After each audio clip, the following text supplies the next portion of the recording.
क्यों द्रौपदी मूर्छित होकर सबसे पहले गिर पड़ी? क्यों की थी पांडवों ने स्वर्ग की यात्रा? युधिष्ठिर अपने भाइयों के साथ महर्षि वेदव्यास से मिलने गए।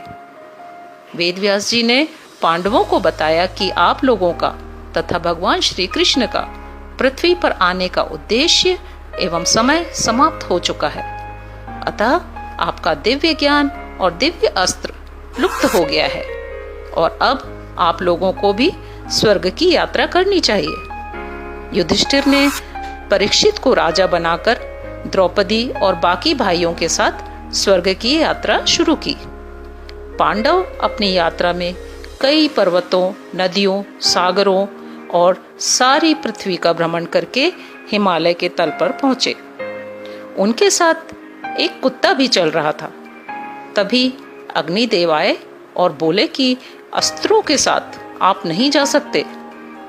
अतः सभी ने अपने अस्त्र उनको दे दिए। अपने स्वर्ग की चढ़ान में सबसे पहले द्रौपदी मूर्छित होकर गिरी।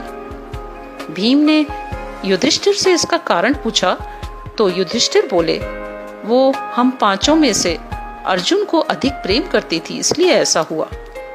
आगे चलकर सहदेव गिरा। भीम के द्वारा कारण पूछने पर युधिष्ठिर ने कहा, इसे अपने ज्ञान और विवेकशीलता का अहंकार था, अतः ये गिरा। अब जब वे और आगे बढ़े तो नकुल गिर पड़ा। युधिष्ठिर ने भीम के पूछने पर कहा, इसे अपने रूप सौंदर्य का अभिमान था, अतः ये गिरा।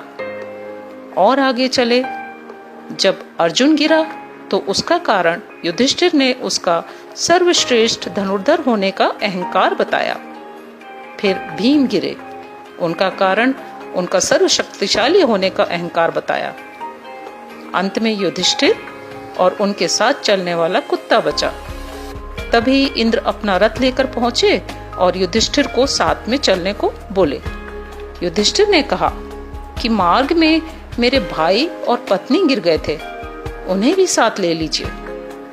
इंद्र ने कहा कि वे सब देह त्याग कर अपने लोक तक पहुंच चुके हैं। फिर युधिष्ठिर ने साथ चल रहे कुत्ते को भी साथ ले जाने को कहा तो इंद्र ने इनकार कर दिया, पर युधिष्ठिर नहीं माने और कहा कि ये सारी यात्रा में हमारे साथ था, अतः इसके बिना मैं नहीं जाऊंगा। युधिष्ठिर की बात सुनकर कुत्ता अपने वास्तविक रूप में आ गया। वो तो वास्तव में काल था। युधिष्ठिर रथ में बैठे और स्वर्ग पहुंचे, जहां पर दुर्योधन सहित सभी अन्य कौरव भी थे, परंतु पांडव नहीं थे। युधिष्ठिर ने कहा कि जहां मेरे भाई हैं वहीं हमें ले चलो। दूत युधिष्ठिर को नरक के रास्ते से लेकर गए, जहां घोर अंधेरा था, भयंकर दुर्गंध थी और कंकाल एवं चीख पुकार का शोर था। युधिष्ठिर को वह स्थान बहुत खराब लगा। वे बार बार एक ही बात बोल रहे थे, मुझे मेरे भाइयों के पास ले चलो। कुछ देर बाद वहां इंद्र और अन्य देवता आ गए। उनके आते ही वहां का वातावरण अच्छा हो गया, उजाला फैल गया और वातावरण सुगंधित हो गया। उन्हें उनके भाई भी आसन में बैठे दिखाई दिए।